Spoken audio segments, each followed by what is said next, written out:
विचार उठ रहे हैं। आप केवल श्रोता नहीं हो। क्या आप केवल श्रोता हो? क्या आपके भीतर से कोई आवाज नहीं उठ रही? सैकड़ों आवाज उठ रहा होगा। कई तो यही आवाज उठा रहे होंगे, ये महात्मा बड़ा सजता है, मोतियां पहन के आया है।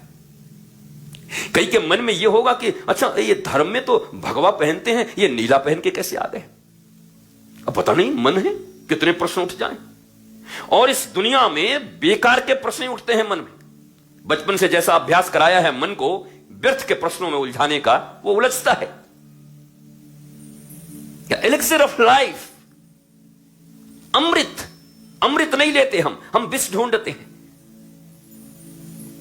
सफेद वस्त्र नजर नहीं आते, उसमें एक काला टिका हो तो वो ज्यादा नजर आता है। ये देखने की क्रिया है हमारी, ये तरीके हैं हमारे देखने के। अच्छाई तो दिखता ही नहीं, बुराइयां ही दिखती हैं। और कारण भी यही है, आप जैसे होते हो वही करते हो, आपके एक्शन बताते हैं। कई लोग कहते हैं आज उसने ऐसा किया इसलिए मुझे गुस्सा आ गया, उसने मुझे गुस्सा दिला दिया। मैं आपसे एक प्रश्न करता हूं, किसी के पर्स में 5 रुपया भी ना हो और जाके कोई पर्स खोल दे तो क्या 50 लाख पैदा हो जाएगा उस पर्स में? है ही नहीं, 5 रुपए नहीं। हां, अगर उस पर्स में पैसे हों और किसी ने खोल दिया तो पैसे बाहर आ गए, पर पैसे तो उसी के थे, खोला किसी ने। जब आप कहते हो कि मुझे किसी ने गुस्सा दिला दिया, तो अपने से प्रश्न नहीं करते कि वो गुस्सा उसने दिया या तुम्हारे भीतर था? उसने तो अनफोल्ड कर दिया, बस खोल दिया। परिस्थितियां ऐसी पैदा कर दी कि तुम्हारे भीतर का माल बाहर आ गया। तुम्हारे भीतर में भरा हुआ था फ्रस्ट्रेशन, डिप्रेशन, एंगर, वो बाहर आ गया। और आप कहते हो मुझे किसी ने गुस्सा दिला दिया। आप क्या कोई टीवी हो तो आपको रिमोट से कोई चलाता है? धार्मिक होने का सबसे बड़ा पहचान समझ लो जीवन में। और धर्म भी छोड़ दो, धर्म शब्द से अगर नफरत हो तो छोड़ दो। पानी को पानी कहो, वाटर कहो, H2O कह लो, क्या फर्क पड़ता है? पर बुझाएगी प्यास ही। और मैं तो एक जगह गया था गांव में, वहां पानी को टुम्मू बोलते थे, टुम्मू। और मैं भी बोला ये टुम्मू क्या है? बोला नहीं, यहां पानी को टुम्मू बोलते। तो क्या उनकी प्यास नहीं बुझती थी? शब्द क्या है, क्या फर्क पड़ता है? वाटर, नीर, जल, पानी, टुम्मू, बुम्मू, कुम्मू, एनीथिंग, कुछ भी। जल का यह स्वभाव है कि वो शीतल है और प्यास बुझाती है। नाम कुछ भी रख लो, वो तुम्हारे प्यास को बुझाएगी ही। श्री कृष्ण को श्री कृष्ण कह लो, मदन मोहन कह लो, मुरारी कह लो, दामोदर कह लो, बंसी वाले कह लो, राधापति कह लो, जो तुम्हें पसंद हो। धर्म कह लो, धर्म न कह के कर्म कह लो, क्योंकि फैशन बहुत है।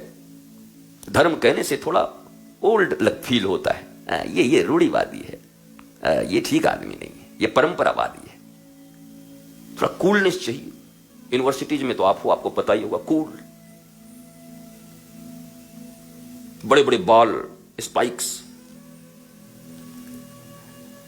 ऐसा लगता है किसी ने करंट छुआ दिया हो, 440 वोल्ट का, बाल खड़े, कूल। मैं मना नहीं करता, आपको अच्छा लगता है आप रखें, मुझे ऐसा अच्छा लगता है। आप देखो मेरे ये बाल हैं। अब कोई यहीं अटक जाए, ये बाबा जी का बाल ऐसा क्यों है? क्या करोगे मेरे बाल को? खरीदोगे? मैं क्या कहता हूं उससे मतलब रखिए। आपके जीवन में अगर मेरी बातें, श्री कृष्ण की जो बातें मैं आपसे कहना चाहता हूं, आपके जीवन के कोई डिप्रेशन, फ्रस्ट्रेशन और टेंशन दूर हो सकते हैं, तो आप उसे लेने का प्रयत्न करिए। हमारा आपका इतना ही रिश्ता है, कल हम कहां आप कहां कुछ पता नहीं, क्या करेंगे मीन मेख निकाल के। पर हमारी बुद्धि ऐसी है कि जहां अमृत मिलना होता है वहां हम जहर ढूंढ लेते हैं। मुझे बड़ा आनंद है कि मैं आपके साथ बैठा हूं। कानों में बाली, नाकों में बाली, फटी हुई जींस, पता नहीं कैसे जूते, अस्त व्यस्त कपड़े, हाथों में सिगरेट, और यही कूलनेस की परिभाषा है। I am very cool. No, you are biggest fool.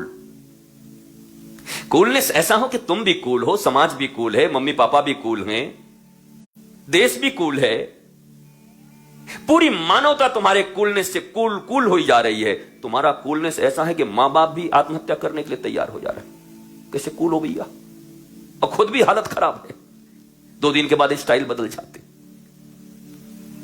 Coolness भीतर होती है, बाहर नहीं। मुझे स्टाइल से कोई नफरत नहीं। आप देखो, मैंने अच्छी घड़ी पहनी है, पहनता हूं मैं, मिलता है, देते हैं लोग, मैं पहनता हूं। कोई गुरेज नहीं, कोई छिपावट नहीं, कोई दुराव नहीं। दोगला नहीं होना चाहिए इंसान को, ट्विल बुद्धि में नहीं जीनी चाहिए। हां, समाज के मान्यताओं और मर्यादाओं का थोड़ा पालन करना चाहिए, पर जब श्री कृष्ण की आप बात करते हो तो श्री कृष्ण ने तो मर्यादाओं का धूल उड़ा दिया। क्रांतिकारी पर्सनालिटी, व्यक्तित्व।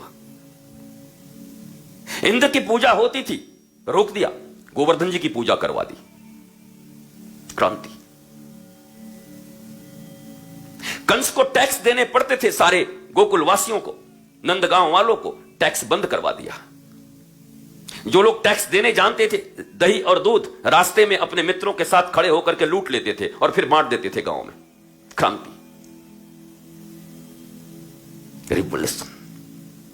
कृष्ण छोटे से बालक,